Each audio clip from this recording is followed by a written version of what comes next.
Hari ini kita akan masuk dalam pembahasan kita. Sekarang kita masuk pada pembahasan kelima dalam pembahasan kita. Mengapa orang pilihan bisa gagal? Iya kan? Karena orang yang dipilih Tuhan sebetulnya diperlengkapi Tuhan. Orang yang dipilih Tuhan sebetulnya dijaga Tuhan. Orang yang dipilih Tuhan akan dimampukan Tuhan untuk bertahan sampai kesudahannya. Karena itu Alkitab mengajarkan kepada kita, hindari soal yang bodoh.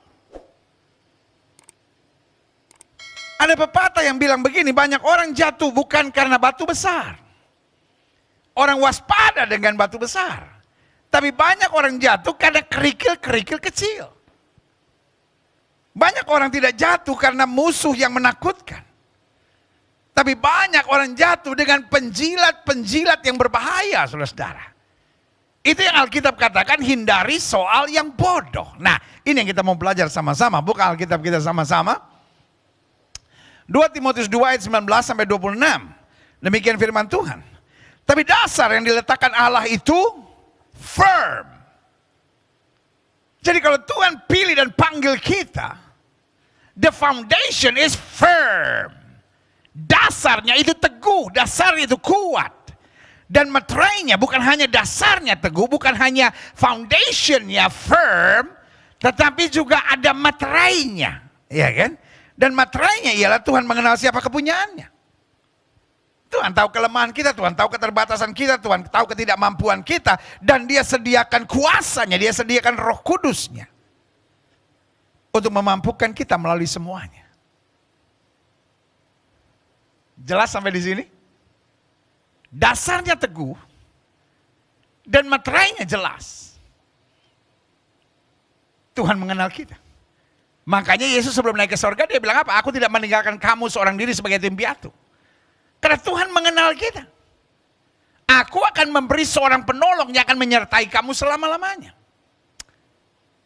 Dan untuk itu Alkitab bilang roh yang di dalam kamu lebih besar dari roh yang ada dalam dunia ini. Berarti kamu kuat, kamu menang, kamu mampu mengalahkannya asal kamu tidak melakukan hal-hal yang bodoh. Nah, ini yang kita mau pelajari, ya kan? Setiap orang yang menyebut nama Tuhan, hendaklah meninggalkan kejahatan. Artinya apa? Jangan munafik. Jangan menyebut nama Tuhan tapi menjadi penjilat. Jangan menyebut nama Tuhan tapi berzina. Jangan menyebut nama Tuhan tapi onani dan masturbasi. Jangan menyebut nama Tuhan tapi pada saat yang bersamaan menipu. Jangan menyebut nama Tuhan tapi pada saat yang bersamaan berselingkuh. Jangan menyebut nama Tuhan tapi pada saat yang bersamaan hidup dengan judi, minum mabuk. Hidup dengan hal-hal yang daging, ya, penuh dengan keserakahan, kerakusan, ya kan. Makanya Alkitab bilang, Tuhan mengenal setiap kepunyaannya. Tuhan mengenal siapa kepunyaannya. Dan setiap orang yang menyebut nama Tuhan, yang artinya sudah bertobat, yang sudah lahir baru, yang sudah memanggil nama Yesus, hendaklah meninggalkan kejahatan. Makanya ayat 20 kasih gambaran begini. Dalam rumah yang besar, bukan hanya terdapat perabot dari emas dan perak, melainkan juga dari kayu dan tanah. Apa rumah besar di sini? Rumah besar di sini artinya keluarga-keluarga Allah. Orang-orang yang sudah ditebus. Orang-orang yang sudah menerima kasih karunia Tuhan, bahkan orang-orang yang sudah dilibatkan dalam pelayanan. Tetapi Alkitab bilang, perabot pelayanan ini berbeda-beda. Ada yang emas dan perak. Apa emas dan perak? Emas dan perak harus diuji melalui api. Dan makin melalui api, makin murni. Tetapi ada yang pelayanannya atau anggota keluarga ini atau dalam rumah yang besar ini hanya terdiri dari kayu dan tanah. Artinya waktu lewat api hancur. Lewat api habis.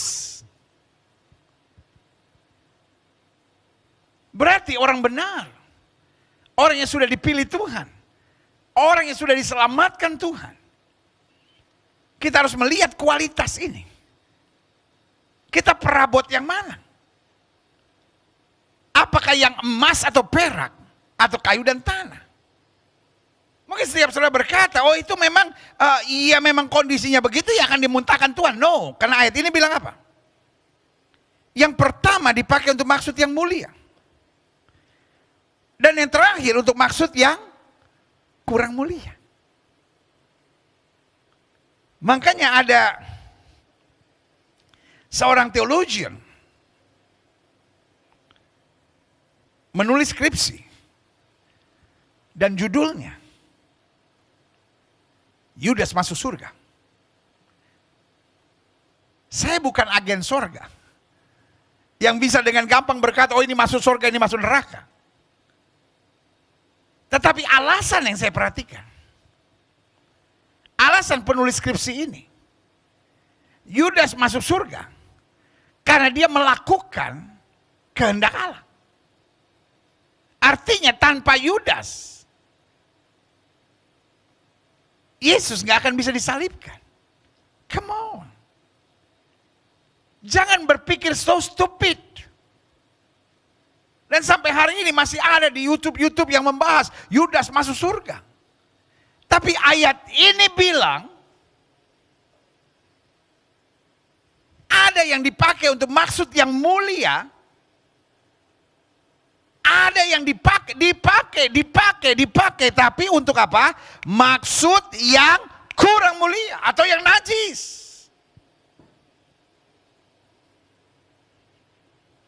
Saya mau dipakai untuk maksud yang mulia, bukan untuk maksud yang najis atau yang kurang mulia. Kita lihat selanjutnya.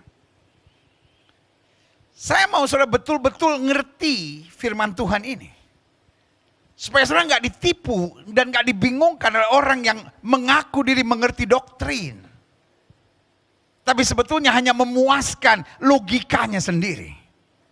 Karena ayat 21 bilang, jika seorang menyucikan dirinya dari hal-hal yang jahat. Kita kembali ke ayat 20.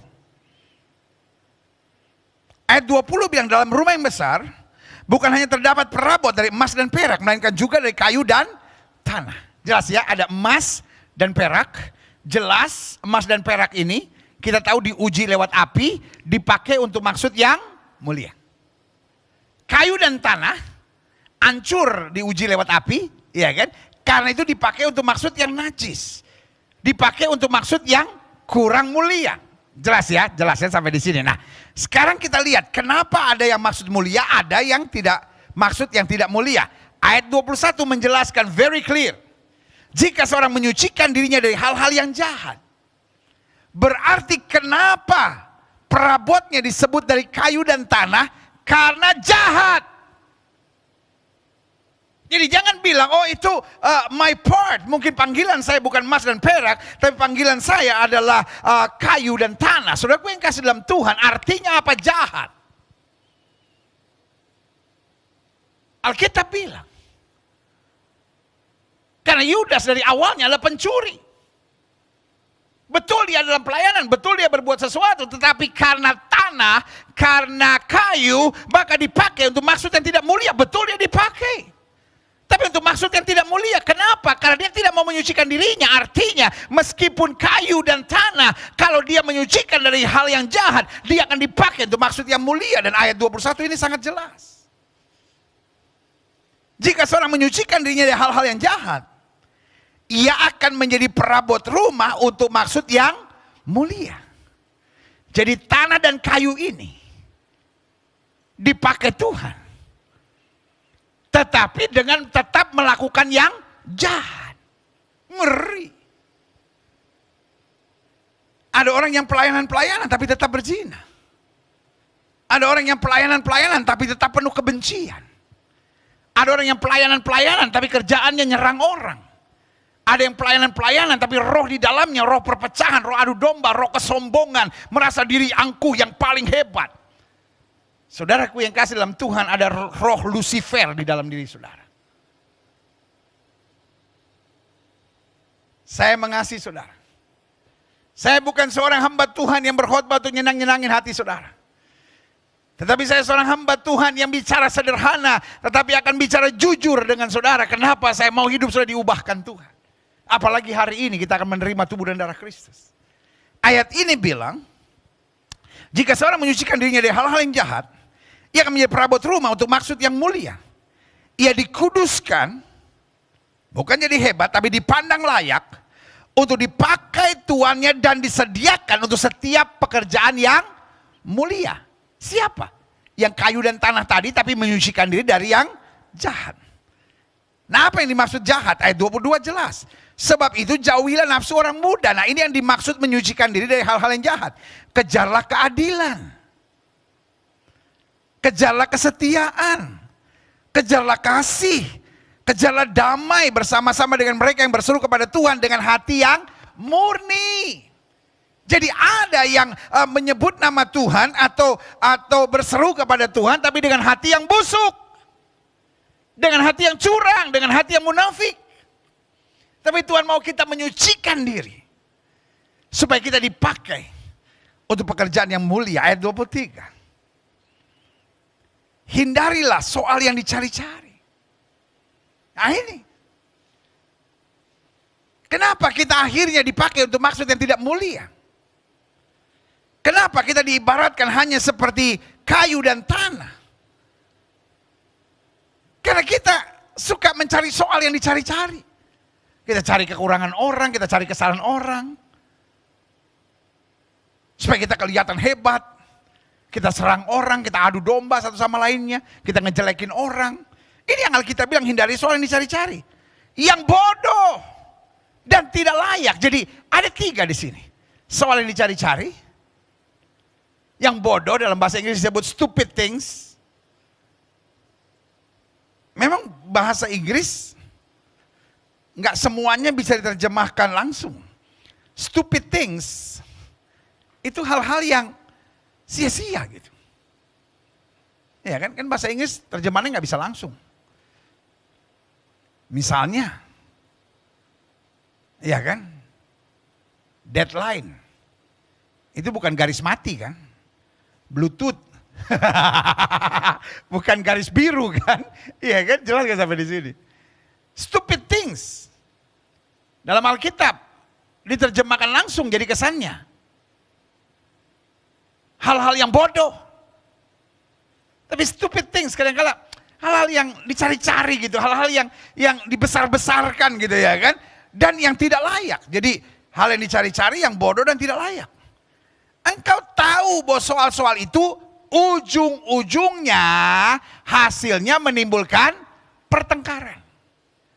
Terjemahan aslinya bilang menciptakan persaingan dan kompetisi. Tuhan tidak mencari siapa yang lebih hebat. Tuhan tidak mencari siapa yang lebih jago. Serving God is not a sports Olympic. Melayani Tuhan. Bukan seperti olimpiade olahraga. Dicari siapa yang terhebat, tercepat, terjago. No. There is no competition in God's field. Tidak ada kompetisi dalam ladangnya Tuhan. Karena Tuhan hanya cari yang taat dan setia. Bukan yang terbaik, bukan yang terhebat, bukan yang terjago, bukan yang paling terkenal. Alkitab bilang di hari terakhir ada orang-orang yang berkata, aku sudah berbuat demi namamu, aku sudah usir setan demi namamu, aku sudah sembuhkan orang sakit. Itu kan orang-orang hebat, tapi Yesus bilang apa? Aku tidak kenal kamu. Karena yang Tuhan cari ketaatan, kesetiaan, dan ketulusan. Makanya ayat Alkitab ini bilang, hindarilah soal yang dicari-cari, yang bodoh dan tidak layak. Engkau tahu bahwa soal-soal itu menimbulkan pertengkaran. Taruh tangan kanan saudara di dada. Sama-sama bilang, saya harus hindari pertengkaran. Pak, hindari pertengkaran. Ibu, hindari pertengkaran. Pelayan-pelayan Tuhan, hindari pertengkaran. Mertua-mertua, hindari pertengkaran. Menantu-menantu, hindari pertengkaran. Anak-anak Tuhan, hindari pertengkaran. Karena Alkitab bilang, berbahagia orang yang membawa damai, karena mereka akan disebut anak-anak Allah. Amin. Ayat 24 menjelaskan dengan jelas.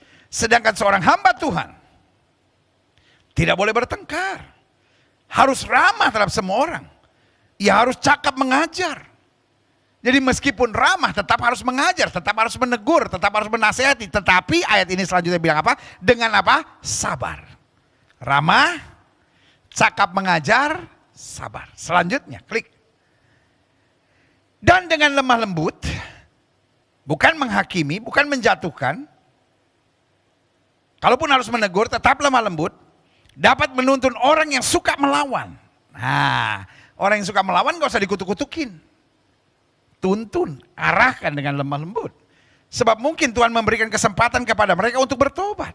Jadi ada yang bisa dilayani dan bertobat, dan ada yang tetap mengeraskan hati. Jelas ya? Karena ayat ini pakai kata mungkin. Tuhan memberikan kesempatan kepada mereka untuk bertobat dan memimpin mereka sehingga mereka mengenal kebenaran. Dan dengan demikian mereka menjadi sadar kembali karena apa? Terlepas dari jerat iblis yang telah mengikat mereka pada kehendaknya. Berarti dalam dunia ini.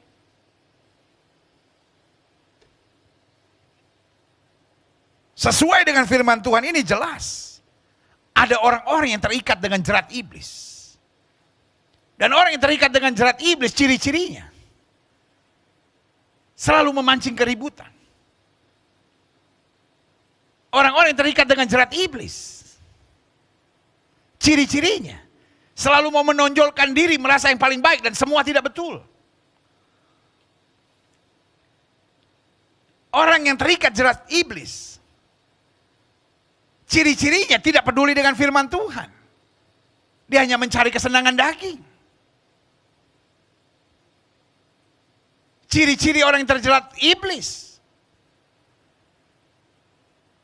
adalah hidup munafik. Dia ada di gereja. Dia kadang-kala mendengar firman, dia kadang-kala terlibat dalam pelayanan-pelayanan, tetapi hidupnya bertentangan dengan firman Tuhan. Jelas ya? Alkitab bilang, ada orang-orang yang terikat dengan jerat iblis. Dan untuk menghadapinya, kita harus hidup dengan kualitas emas dan perak. Karena itu yang iblis mau.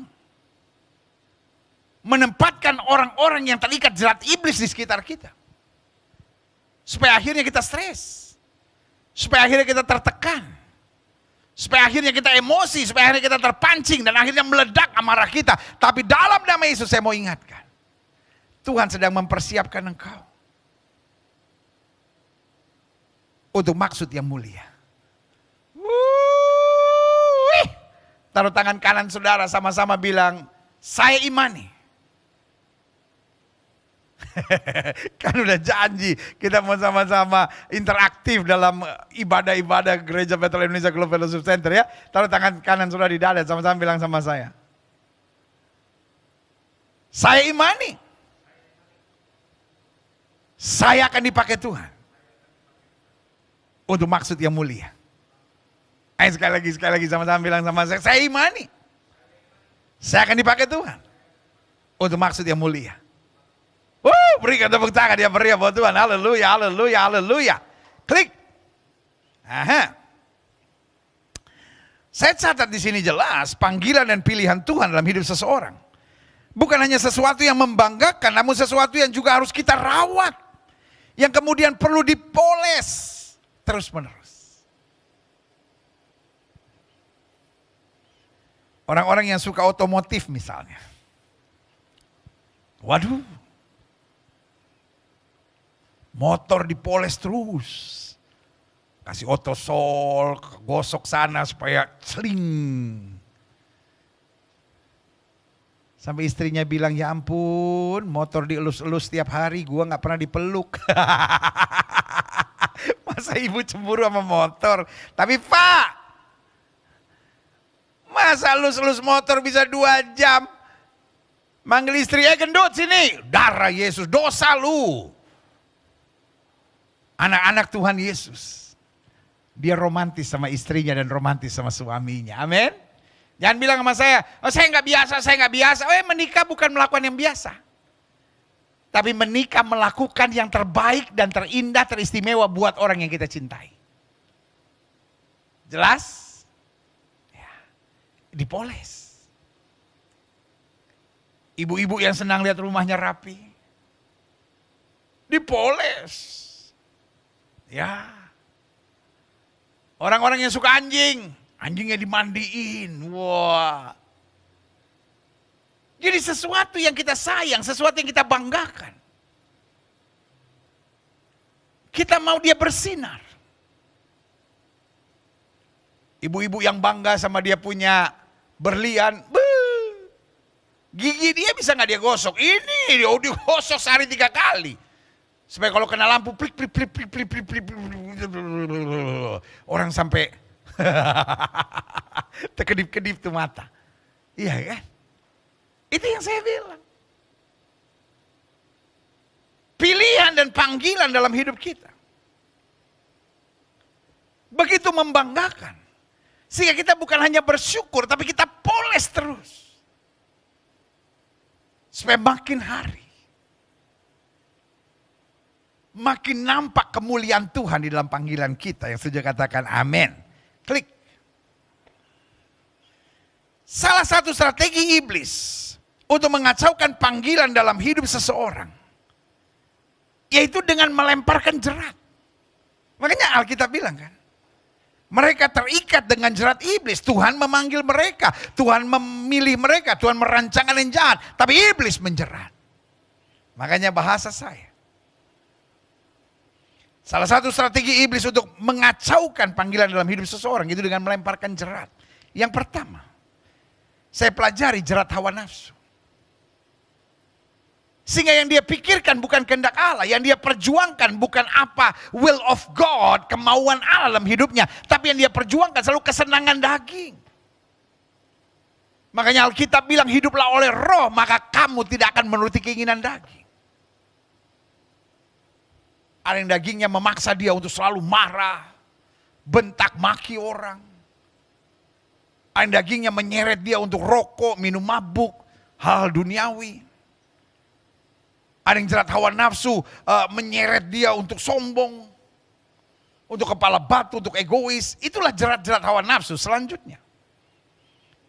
Ada jerat yang kedua bernama jerat keangkuhan. Wah, setan paling senang dengan orang-orang pelayanan tapi sombong. Waduh, setan paling senang dengan orang-orang yang aktif di dalam gereja tetapi angkuh, meninggikan diri. Karena di mana ada keangkuhan pasti ada perpecahan. Sebagian besar perpecahan dalam gereja dimulai dari keangkuhan. Coba lihat kalau dua orang pendeta berkelahi, sama-sama bilang Tuhan bicara sama saya. Wah, itu kan keangkuhannya. Itu bukan bentuk kerendahan hatinya, itu bukan bentuk ketulusan jiwanya mendengar suara Tuhan. Itu bentuk kesombongan, keangkuhan, ketinggi hatiannya. Padahal Alkitab sudah bilang, orang yang tinggi hati akan direndahkan Tuhan.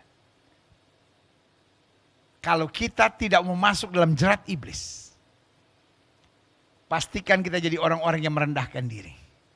Karena orang yang merendahkan diri akan ditinggikan Tuhan tepat pada waktunya. Setuju sama saya, katakan, saya harus merendahkan diri. Sifat yang terbaik dalam hidup seseorang adalah rendah hati. Orang rendah hati mau terus belajar. Orang rendah hati tidak mau menjauh dari Tuhan. Orang rendah hati bisa ditegur dan dinasehati. Kapan kita tahu kita rendah hati? Ketika kita selalu mengalami kemajuan-kemajuan dalam iman. Kalau kita mulai gak maju-maju dalam iman, dalam pelayanan, dalam pengetahuan rohani, itu karena kita sombong, kita merasa saya sudah tahu semuanya kok, saya sudah mengerti segala-galanya kok, saya sudah cukup rohani kok. Tetapi orang yang rendah hati akan berkata, Tuhan ajarilah aku, supaya aku lebih dalam mengenal maksud-Mu.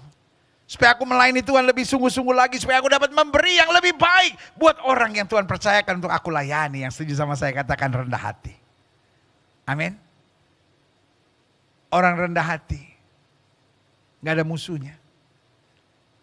Siapapun memusuhi dia tetap merendahkan diri.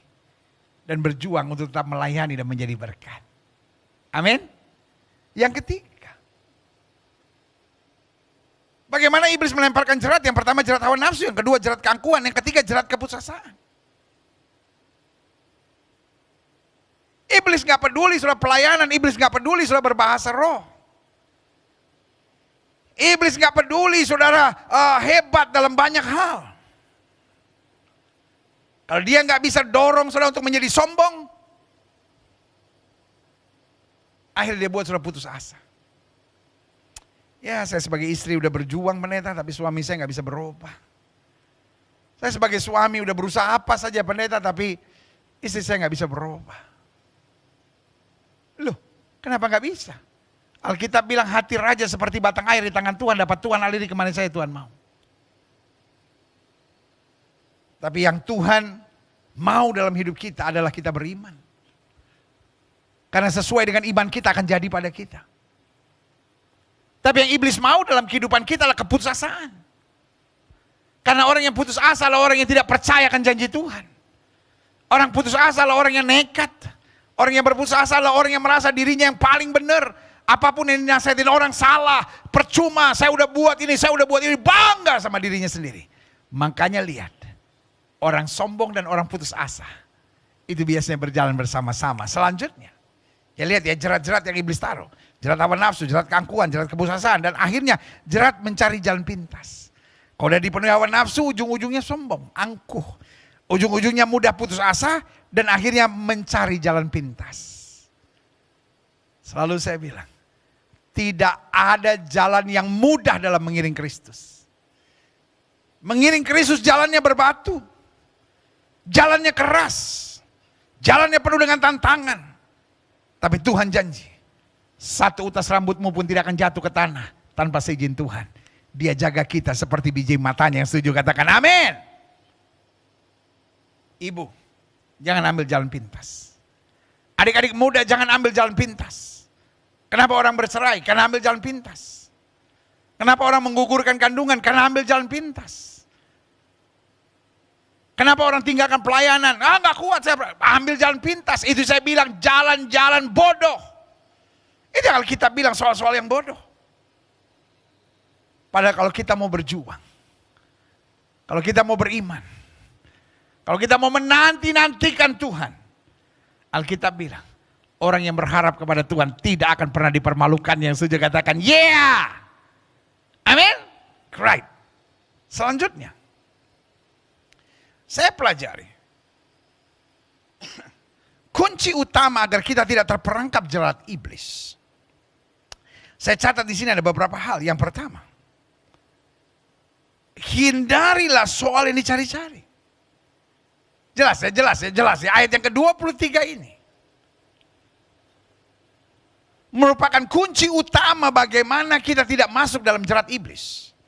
Hindarilah soal yang dicari-cari, yang bodoh dan tidak layak. Engkau tahu bahwa soal-soal itu menimbulkan pertengkaran, menimbulkan kejengkelan, menimbulkan persaingan dalam hidupmu dan membuat engkau merasa diri yang paling hebat, paling benar dan semua yang salah. Jelas ya. Coba saudara lihat. Akar segala persoalan selalu begitu. Kita merasa yang paling benar, kita merasa yang paling hebat, semua salah. Saya udah berkorban, saya udah begini, akhirnya playing victim. Akhirnya merasa, oh ya saya udah korban segala-galanya, istri saya gak benar, suami saya gak benar. Saudara yang kasih dalam Tuhan, ngaca. Karena mengungkit-ungkit kebaikan kita. Itu juga bagian dari soal yang dicari-cari yang bodoh dan tidak layak. Klik. Saya catat selanjutnya. Apa saja sebenarnya yang termasuk soal yang kata Alkitab bilang dicari-cari dan bodoh. Kalau Alkitab bilang ini soal yang dicari-cari dan bodoh, apa maksudnya? Yang pertama saya pelajari. Kecewa dengan situasi yang tidak kita harapkan. Hello? Kita ini hanya hamba. Lalu kita dengan angkuh dan sombongnya kecewa dan bilang, kenapa ini begini, kenapa ini begini, kenapa ini begini. Hello. Tuhan marah sama Ayub. Tuhan bilang, waktu aku menciptakan langit dan bumi, where are you? Ketika aku menciptakan laut dan menciptakan batas buat lautan dan daratan, where are you? Kenapa kamu sombong dan merasa, oh semuanya harus benar dalam hidupku, karena aku melakukan yang benar, saudaraku. Apa soal yang bodoh dan dicari-cari? Yaitu kecewa dengan situasi yang tidak kita harapkan. Sebagai hamba Allah saya hanya mau ingatkan, kenapa engkau harus kecewa? Emang engkau sudah tahu kenapa Tuhan izinkan ini terjadi? Kita ini banyak hal yang kita belum mengerti. Jangan sok tahu, jangan sok pintar, jangan sok jago. Mari kita belajar taat, mari kita belajar semangat, mari kita belajar berpikir positif, mari kita hidup dengan iman untuk hal-hal yang tidak saya mengerti. Saya duduk di bawah kaki Tuhan, saya membiarkan Roh Kudus mengajar saya, sampai akhirnya saya tiba pada pemahaman dan pengertian bahwa tidak pernah sekalipun orang yang berharap kepada Tuhan dipermalukannya. Kecewa. Untuk hal-hal yang tidak kita mengerti, untuk hal-hal yang tidak kita harapkan. Saya beri nama, itu adalah tindakan yang bodoh dan soal yang dicari-cari. Yang kedua, apa sebenarnya termasuk soal yang dicari-cari dan bodoh? Stres dan tertekan untuk masalah yang harus kita, untuk masalah yang ada di hadapan kita. Iya kan? Kadang-kala kita stres dan tertekan untuk masalah yang harus kita hadapi. Sebagai hamba Allah, saya hanya mau ingatkan buat saudara. We are not living in Eden yet. Alkitab berkata, seluruh dunia harus menanggung hal yang sama. Semua kita menghadapi masalah. Amin. Terus kenapa kita stres dan tertekan? Kenapa kita nggak belajar? Kenapa kita nggak meminta tuntunan Tuhan? Dan orang stres biasanya inginnya dimengerti. Orang tertekan inginnya semua orang mengerti dia. Folks, jangan jadi Kristen yang childish lah.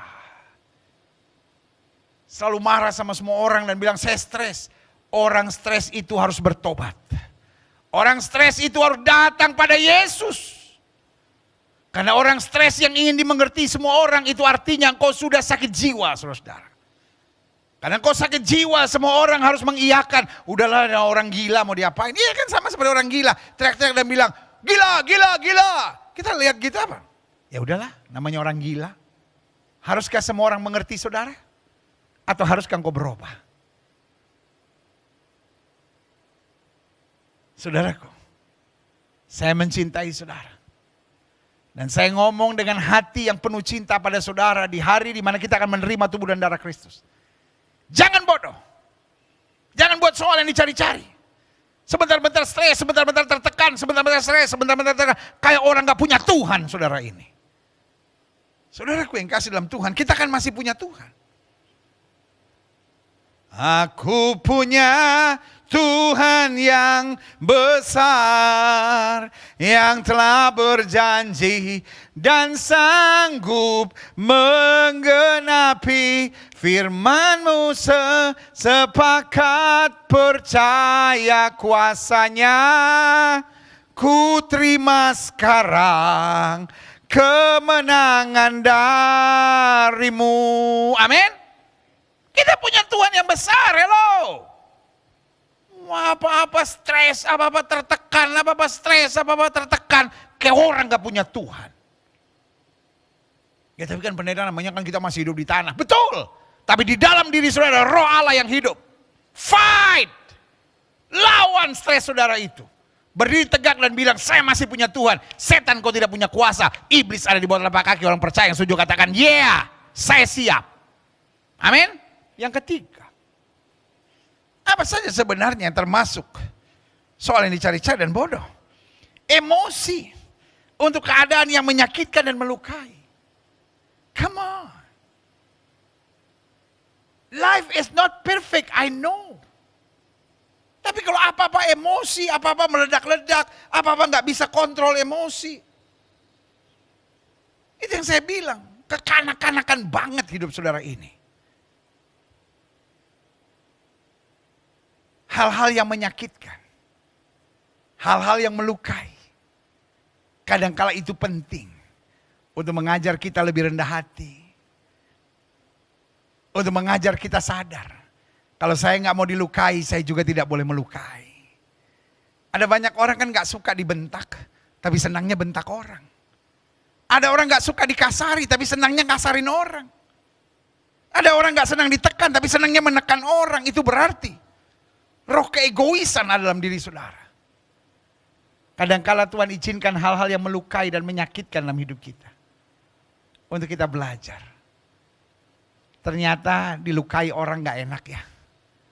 Ternyata disakiti orang gak enak ya. Dan saya pegang firman Tuhan. Apa yang kamu tidak ingin orang lain perbuat kepadamu, jangan perbuat itu kepada orang lain. Selanjutnya, apa saja sebenarnya yang termasuk soal yang dicari-cari dan bodoh? Yaitu menunda. Menunda sesuatu yang kita rasa sukar dan berat. Penundaan adalah awal dari berbagai kegagalan. Biasanya penundaan itu tanda kita tidak yakin kuasa Tuhan. Penundaan bukti bahwa kita malas. Penundaan adalah keadaan di mana kita tertipu oleh setan. Karena Tuhan mau kita bertindak. Tuhan mau kita berjuang. Tuhan mau kita memulai. Alkitab berkata pemalas itu hanya berputar pada engselnya. Orang-orang malas senangnya menunda. Orang-orang malas melihat makanan dan tidak bisa memasukkan ke dalam mulutnya. Artinya apa? Selalu yang ada dalam penundaan. Oh, saya mau bertobat tapi nanti. Saya mau mulai baca Alkitab sampai selesai tapi nanti. Saya mau jadi suami yang baik tapi nanti. Saya mau tinggalkan rokok tapi nanti. Saya mau tinggalkan judi tapi nanti. Hari ini Alkitab bilang, kalau kamu dengarkan suara Tuhan, jangan keraskan hati. Jangan tunda. Amin. Saudara yang mau berhenti rokok sekarang. Saudara yang mau berhenti berselingkuh sekarang. Saudara yang mau berhenti jadi homoseks, jadi lesbian, lakukan sekarang. Saudara yang mau buang semua obat-obat terlarang, saudara lakukan sekarang. Saudara yang mau bakar jimat, keris-keris saudara, kepercayaan-kepercayaan pada kuasa kegelapan, buat sekarang. Karena saya mengerti betul.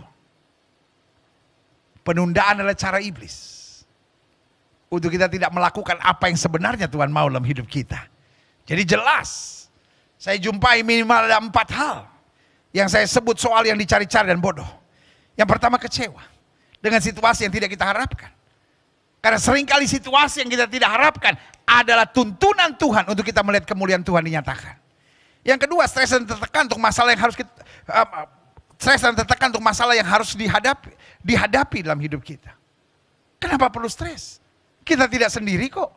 Kita berjalan bersama Tuhan dan dengan Yesus kita cakap menanggung segala perkara. Yang ketiga, emosi untuk keadaan yang menyakitkan dan melukai. Padahal Tuhan mengajar kita untuk menguasai diri. Alkitab berkata, kuasai diri, jadi tenang supaya kamu dapat berdoa. Alkitab berkata, orang yang dapat menguasai diri, dia seperti pahlawan yang merebut sebuah kota. Iya kan? Dan yang keempat, apa saja yang sebenarnya termasuk hal ini dicari-cari dan bodoh? Yaitu menunda. Karena kita rasa sukar, kita rasa berat, kita tunda.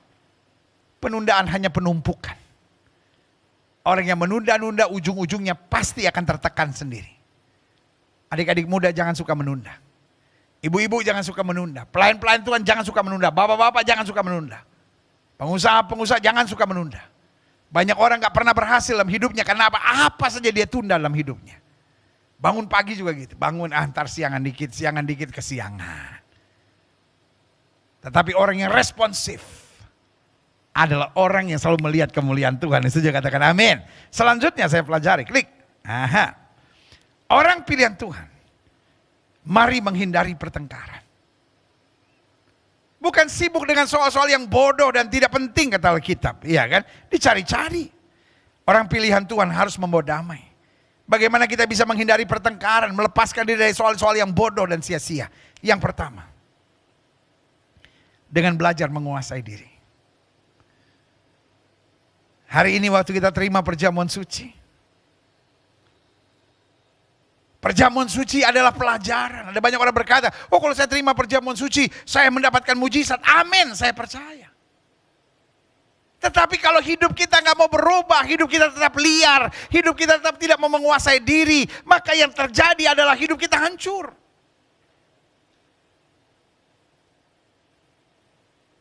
Orang yang tidak mampu menguasai diri, kata Alkitab, seperti kota yang roboh temboknya. Pada zaman itu, tembok adalah melambangkan penjagaan. Kota yang ada temboknya adalah kota yang aman. Tapi kalau temboknya roboh berarti musuh dapat menyerang kapan saja dia mau. Itulah orang yang tidak bisa menguasai diri. Saya mengerti kadang-kadang kau betul-betul cinta Tuhan. Saya mengerti kadang-kala engkau betul-betul senang untuk bergaul dengan firman. Tapi kadang-kala persoalanmu hanya kurang menguasai diri. Hari ini waktu kita terima tubuh dan darah Kristus, pastikan kita berkata, Tuhan, ajar aku menguasai diri. Aku orang yang sudah dipilih Tuhan. Aku orang yang sudah dipanggil Tuhan, aku sudah dibenarkan oleh Tuhan. Aku tidak mau masuk dalam jerat-jerat iblis untuk melakukan hal-hal yang bodoh dan yang dicari-cari dan yang tidak layak. Karena itu saya mau belajar menguasai diri. Dan yang kedua, klik.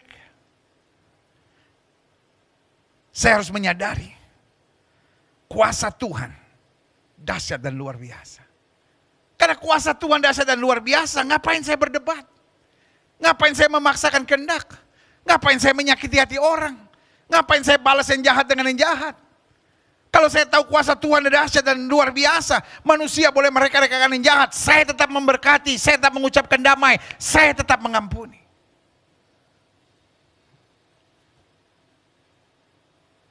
Folks, hari-hari ini saya yakin kita sudah masuk pada akhir zaman. Dan ini adalah masa penampian tubuh Kristus. Tanyakan pada diri saudara sendiri. Sudahkah kita emas dan perak? Atau kita kayu dan tanah? Karena yang membedakan emas atau perak, kayu dan tanah, kenapa yang satu dipakai untuk maksud yang mulia, di satu dipakai untuk maksud yang tidak mulia, yaitu proses pengujiannya. Anak-anak Tuhan hari-hari ini akan diuji. Jangan menciptakan kegaduhan. Jangan menciptakan pertengkaran. Jangan menciptakan persaingan untuk kesombongan dan kebanggaan diri. Tapi yang pertama, belajar menguasai diri. Dan yang kedua, belajar menyadari kuasa Tuhan dahsyat dan luar biasa. Untuk hal-hal yang kita udah gak sanggup, jangan emosi. Untuk hal-hal yang kita udah gak sanggup, jangan memaksakan dengan kekuatan kita sendiri. Percayakan pada kuasa Tuhan yang dahsyat. Karena Alkitab bilang apa yang tidak pernah kamu pikirkan, itu akan Tuhan sediakan. Dan saya juga katakan amin. Yang ketiga, orang pilihan Tuhan. Bagaimana supaya kita bisa finishing strong? Bagaimana supaya kita tidak gagal? Bagaimana supaya kita bisa bertahan sampai kesudahannya? Alkitab jelas bilang, hindarilah soal yang dicari-cari dan yang bodoh dan yang tidak layak. Bagaimana caranya? Disiplinkan diri untuk selalu membawa damai dan menjadi berkat. Di samping kita belajar menguasai diri, sadari kuasa Tuhan dahsyat dan luar biasa. Sehingga kita gak usah tertekan, gak usah kecewa, gak usah panik. Serahkan pada Tuhan hal-hal yang kita gak ngerti, belajar gitu. Hidup tuh tenang, santai, beriman gitu. Santai di sini bukan berarti malas. Tapi santai di sini artinya tidak tertekan. Saya lihat banyak orang hari-hari ini mungkin akibat pandemi lah, akibat serangan setan lah, akibat perjuangan yang berat hari-hari ini. Banyak orang jadi stres, saudara-saudara. Kayak orang gak punya Tuhan gitu, saudara-saudara. Yang ketiga, disiplinkan diri untuk selalu membawa damai dan menjadi berkat. Ngomong sama diri saudara sendiri. Saya harus bawa damai. Saya harus jadi berkat. Taruh tangan kanan saudara di dada. Sama-sama bilang sama saya anak Tuhan Yesus. Ayo, semangat. Ayo yang di rumah semua. Sama-sama bilang, saya anak Tuhan Yesus. Saya tidak boleh bikin malu nama Tuhan.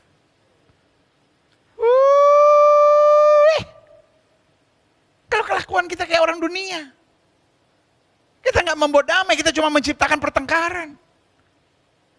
Kita cuma sukanya berdebat, kita cuma mau beradu siapa yang lebih hebat di antara kita dalam nama Yesus. Mari berpikir. Gimana saya memenangkan jiwa? Gimana saya bawa damai? Bagaimana hidup saya jadi berkat? Saya anak Tuhan Yesus. Saya gak boleh bikin malu nama Tuhan. Yang terakhir, sebelum kita masuk dalam perjamuan suci. Orang pilihan Tuhan. Mari menghindari pertengkaran. Mari menghindari soal yang dicari-cari yang bodoh dan yang tidak layak. Dengan selalu mendekatkan diri pada firman dan tuntunan Roh Kudus. Oh haleluya, ini yang paling penting. I know this is very basic. Tetapi kalau basicnya gak benar, maka jalannya juga penuh kehancuran. Tapi seberapa berat pun tantangannya. Tapi kalau kita tetap mendekatkan diri pada firman dan tuntunan Roh Kudus. Karena Alkitab saya kan bilang, kalau kamu tinggal dalam aku, dan firmanmu tinggal dalam kamu, maka minta apa saja, aku akan menyediakan bagimu. Dan kalau Roh Kudus menuntun kita, Alkitab berkata, Roh Kudus memeteraikan kita, untuk kita mendapatkan seluruh yang Tuhan janjikan buat kita.